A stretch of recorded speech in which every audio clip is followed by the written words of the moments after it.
Hello and welcome, everyone. I am Sarah Snellcook, of course, your host here today at the Credit Union Connection. I am joined today by Gareth Gaston. Welcome. Hi, sir. Nice to see you again. Great to have you again.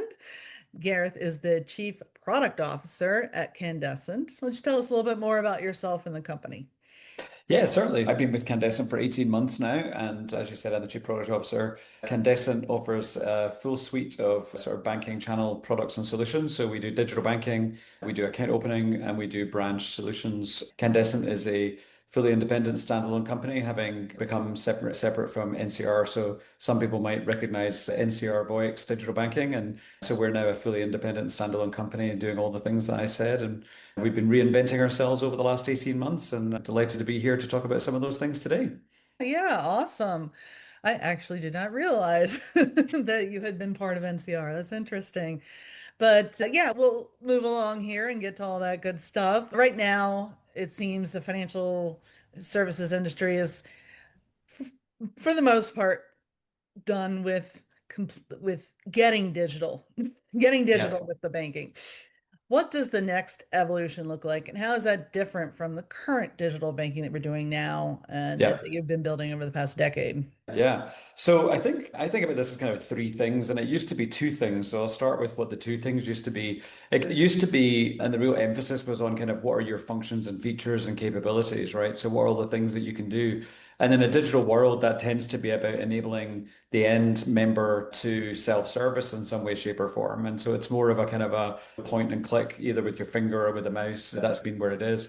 And then the second thing I think that's been something is just the experience of that. And before Wi-Fi and 5G and iPhones, that was something that we always had to worry about bandwidth. And so there was always this compromise between how good can the experience be versus the functions and features. And any good designer from any point in time will tell you that form follows function generally. But the good news is that with these beautiful devices that we all spend a lot of money on, like iPhones, and then with things like 5G, the experience of banking can now be something that is much more delightful than ever. And certainly, as we think about credit union members, they aren't really judging and assessing the experience of a credit union app versus other credit union apps or versus other bank apps. They might do that a little bit, but really what they're benchmarking it to is what's the best experience that I have on my phone, and is this credit union app better or worse than that experience? And so that's the second thing, which, thanks to all of these things like 5G and iPhones, we can now really focus on having an amazing experience.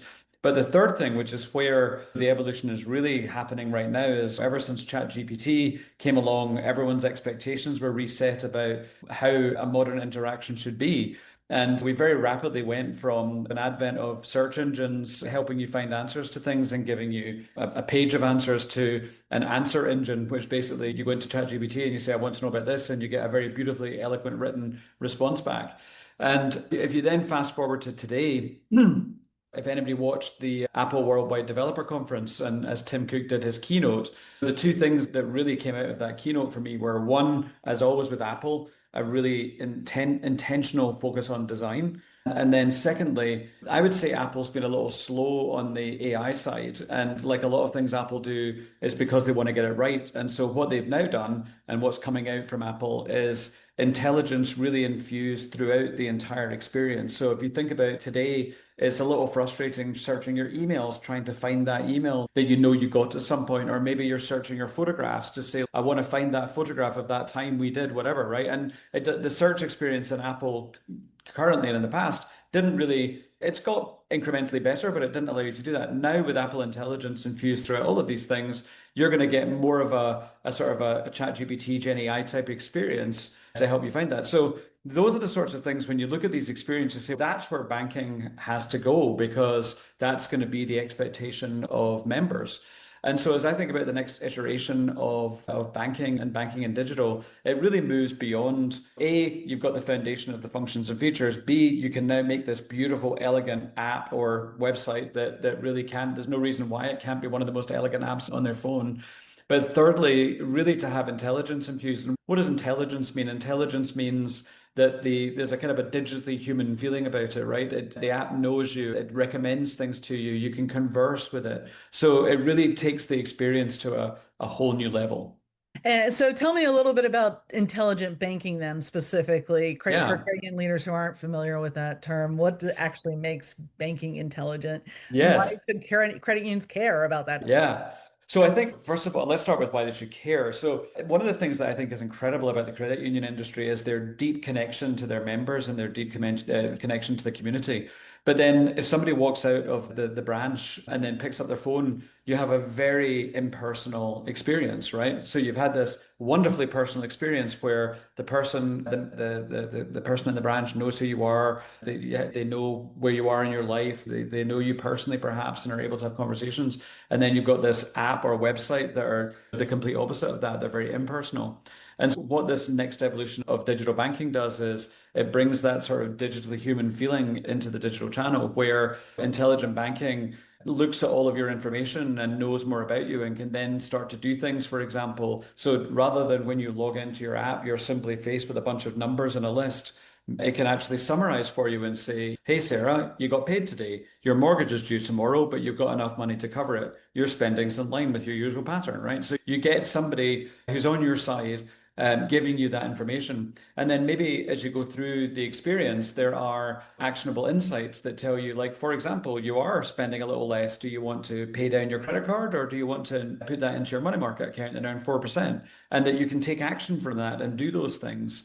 And then thirdly, if you need help, that there's a thing there that you can, an assistant there that you can go and talk to, and it will understand the context of everything I've just mentioned, but also it will understand you. And so as you ask, or if you want to interact in that way, you can have a more human style conversation where you're saying, hey, I'd like to sell Susan $20. Oh, great. Okay. Is the last four digits of Susan's phone number this? Yes, it is. Great. We've sent the money to Susan. That's the sort of experience that one would expect to see in an intelligent banking solution.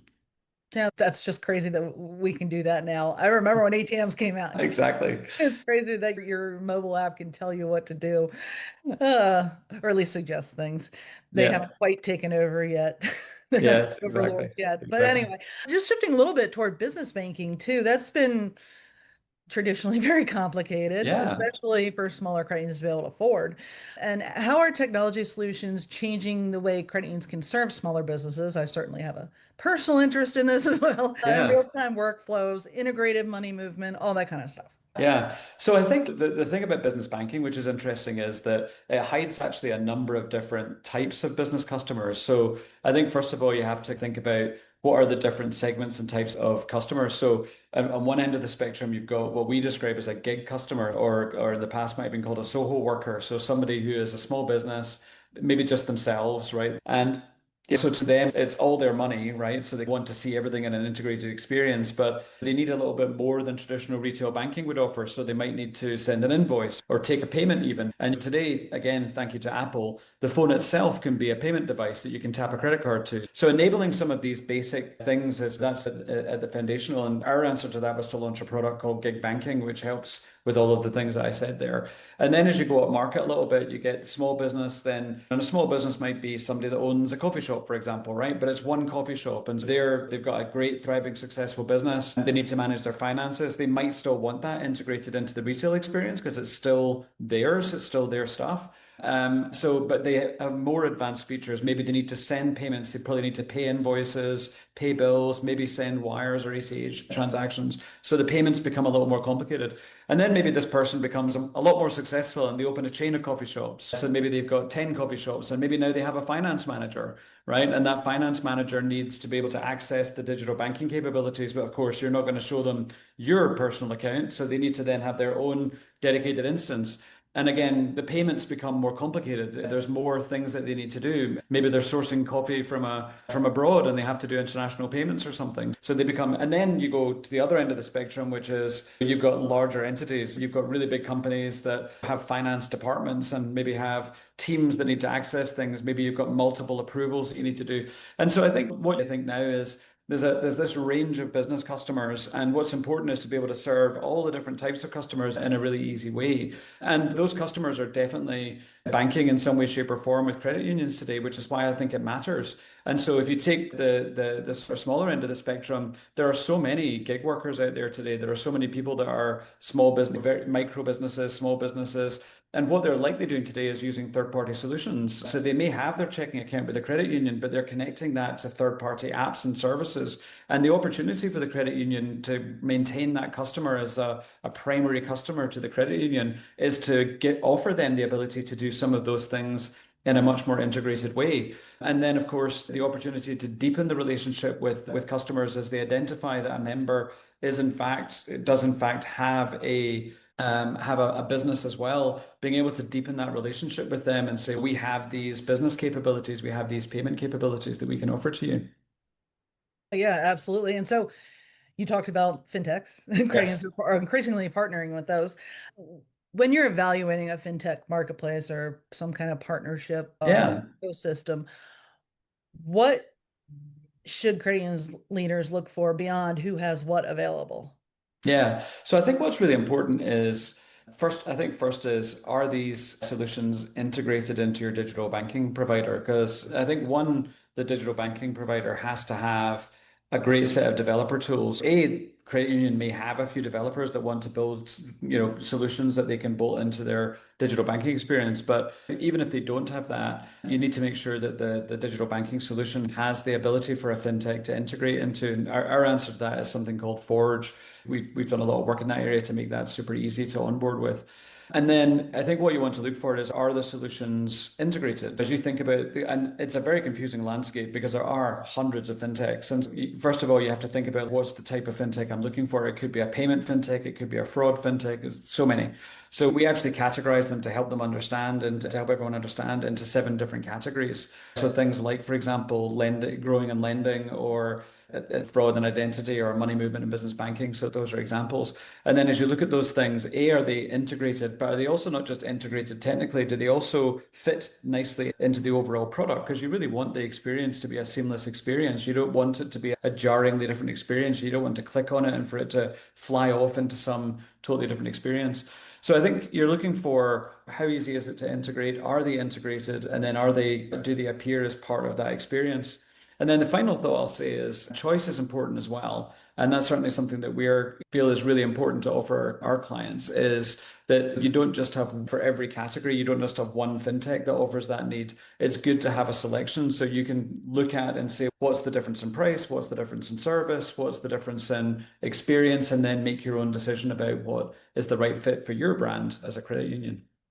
Yeah, yeah, for sure. And all these things are so great. Personalization, of course, one of the biggest Yeah. things that all consumers, but particularly Gen Z and millennials are looking for. How feasible is this for smaller cranes, say like sub 500 million or something like that? Yeah, yeah. No, I think it's very possible. Listen, we have many clients in that category, and I think the opportunity is to pick a provider who has what I just described there. Fintechs aren't one size fits all from a cost perspective either. If you're a smaller credit union, that's definitely considered in terms of the price that fintechs would charge. They are definitely still accessible depending on the size you are. And then I think, again, what you want is a provider that's actually integrated these experiences, so you're not spending your own money in doing those integrations. You really want to be at a point where you're saying, I like that one and that one, let's turn them on and get them working. And then you're just paying as you go thing, rather than paying sort of heavy integration costs and things like that. I think that's the sort of, just pick the provider that has that available. Yeah, and so when you're picking all these different fintechs and you're taking your apples from here and your oranges from there, what is one of the biggest mistakes financial institutions make when they're evaluating these types of integrations and partnerships, and how can they avoid it? Yeah, listen, it's an overwhelming space. There are so many fintechs out there, and there are solutions for problems that you didn't even know you had, right? So that, I would say, is the first bit of advice I always give. Is, I think, time spent thinking about what are the real problems that we're actually trying to solve, and then what solutions help solve those problems. Because it's very forgivably easy to get distracted by lots and lots of shiny things that do really cool things. And there's many, many of them. So I think really having a good strategy and really thinking through what are the member problems that we're actually trying to address, and then what kinds of fintech solutions. And that's where having a partner that can consult, when we can sit down with a credit union and here's the sorts of problems we're trying to solve, then we can then talk about the 7 categories we have and say, great, those problems sound like they're fraud and risk problems, for example. So let's talk about the different types of fintechs that you'll find in the fraud and risk this category, and then narrow it down again once we understand more and say, okay, great. I think it sounds like you need this one and this one. So let's get them in front of you and you can evaluate them and see what you think. So I think the time spent up front really thinking about the problems you're trying to solve is the best starting point. And I think you also made a good point too, that being consultative, that is a partnership. That's not Yes, buying a that's widget right. from somebody. That's actually partnering with them That's right. and maybe even changing things about your tech because of those conversations, which is That's great right. to hear. That's right. So I always allow my guests to have final thoughts. What would you like to leave our credit union audience with today? Listen, this is a really exciting time. I actually am really excited about the credit union in general, credit union space in general, because my experience of getting to know many dozens, hundreds of credit unions over the last year and a half, which has been an enormous pleasure to do, is that your strength is your innovation and your ability to maybe take a bolder step than some of the bigger guys, right? And I think this is a point in time where if you're willing to be a bit bolder, I think the bigger guys are going to take a little longer to bring some of this intelligent banking stuff to the market and in terms of the financial institutions, because there's a lot of compliance and risk and all that kind of stuff around it. And I think that you don't have to go big on day one, right? You can, again, if you think about what are the key experiences that we want to give our members, there might be one or two insights that will bring the whole experience to life that just go a little bit beyond. So you can test and learn your way into this bold new world. But I think that this is a really interesting time where, unlike the arms race of digital, intelligent banking is basically available now. And so the opportunity is start testing and learning and bringing it to market and seeing what your members say and think. And I think it can really position credit unions as the incredibly innovative sector that they are. So I'm excited for what's to come and look forward to partnering with our credit union clients. Hell yeah. They credit unions really have become more innovative. I appreciate your time today. Thank you so Thank you so much. Thanks, Sarah.